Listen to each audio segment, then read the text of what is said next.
Thank you, Mr. Chair. When I think about the EPA's Particulate Matter 2.5 reconsideration proposal, I have immediate concerns about the impact of the proposed rule on economic development in my district and in my state, especially in communities reliant on farming and steel production. EPA's Particulate Matter 2.5 reconsideration proposal threatens to adjust already rigorous standards for particulate matter 2.5 to levels even more difficult to attain. Mr. Byrd, can you speak to the air quality improvements that have occurred in recent years, or have there been none? No, there have been dramatic improvements. Of course, the Clean Air Act has been very effective. States have created plans that found reasonable controls that were able to be put into place. The challenge now moving forward is they become more costly and more impactful as we go to lower and lower standards. And of course, can we achieve the standards? Perhaps some of the benefits that have been mentioned are not achievable if we end up in perpetual non-attainment versus actually improving air quality. And how should EPA consider these improvements in air quality as it contemplates a de facto environmental tax on domestic industry? Certainly the progress is being made. If you look at the trend charts that I provided in my written testimony, you can see that we've made great improvements, and we're going to continue to make improvements. There's a implementation of the law, which is one part of what we do, but we are a public health agency, and we are protecting public health and driving cleaner technologies, incentivizing cleaner technologies. That will continue whether or not this standard is changed.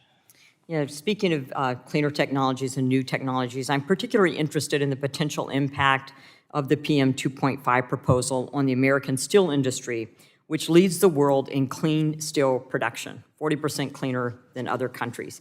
I'm proud that Iowa's 1st District is home to SSAB, Montpelier Plant, and their Gerdau Wilton Mill. The industry expressed its substantial concern with the EPA's proposal, stating that the new standard could cost the iron and steel sector between $3.1 billion and $9.3 billion in total compliance costs. Mr. Byrd and Mr. Hamer, do you agree that the compliance cost of rules like these make domestic industries like the steel sector less competitive internationally, and that doing so allows more steel products made overseas, often with much larger environmental footprint, to be imported to the U.S.? Yeah, certainly the technology that really has led the world in modernizing manufacturing with as few emissions as possible. Certainly as borne out with better products, we certainly don't see that in other areas of the country without those same standards.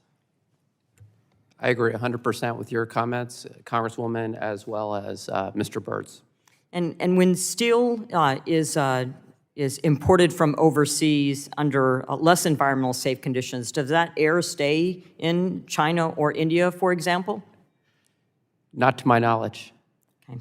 And in fact, SSAB in my district now has a zero-emission steel that has been produced. Another concern I've heard from multiple industries in my district is that the proposal would make the expansion of existing facilities or the siting of new facilities more difficult. Mr. Hunt, would this impact the expansion of existing facilities or the siting of new facilities in your industries? Yes, very much so.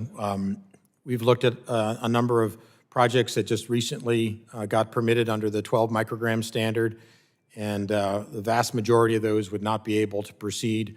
That represents tens of billions of dollars of investment and thousands of jobs. So we're very concerned that we would be offshoring our manufacturing and offshoring those jobs. Mr. Hamer, Mr. Byrd, the rule we're discussing today is not the only EPA regulation that states and businesses have to deal with. And there's a cumulative impact for all of this regulatory activity. And also, let me say that if we're not competitive globally and we hurt the economy in the United States and we have decreasing tax revenues because we can't grow our economy and employ people, that in fact hurts our ability to do public health, to do healthcare, to invest in a cleaner environment. Does it not? So, and are these cumulative impacts a problem for your industries? It's a huge issue. It's probably one of the greatest threats to the American economy. Yeah, EPA's current regulatory agenda is robust. I think there's over 70 actions that are either in progress, under consideration, or in final rulemaking right now. That is a challenge for us as state regulators, just to keep track of all that's going on, and of course, communicating that to our industry, our citizens, to make sure that those can be addressed in time. As a doctor, I know all about robust regulatory agencies. So with that, thank you so much to our witnesses. Thank you, Mr. Chair. I yield back. Gentlelady yields back. The chair now